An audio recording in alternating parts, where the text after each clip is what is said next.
বিসমিল্লাহির রহমানির রহিম।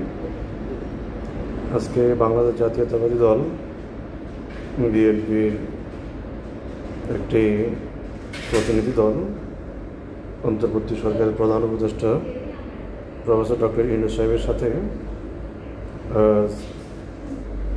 সন্ধ্যায় সাক্ষাৎ করেন আগামী নির্বাচন এবং দেশের সমসাময়িক পরিস্থিতি নিয়ে বিএনপির যে দলীয় মনোভাব সেটি তুলে ধরা হয় এবং আগামী নির্বাচনে প্রশাসন যাতে নিরপেক্ষ ভূমিকা পালন করতে পারে সেভাবে প্রশাসনিক কর্মকর্তা যারা থাকবেন তাদেরকে সেভাবে বিন্যস্ত করার জন্য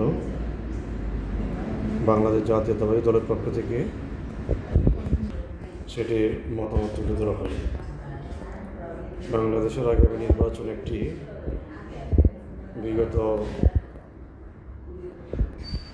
বিগত সময়ের মধ্যে একটি ঐতিহাসিক নির্বাচন হতে যাচ্ছে।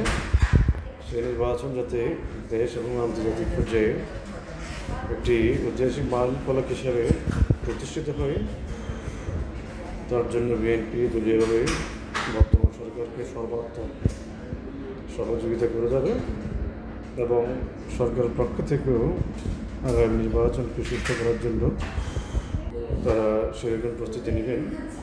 বাংলাদেশ জাতীয়তাবাদী দল এবং দেশের সর্বস্তরের জনগণ তেমনটি মনে করেন।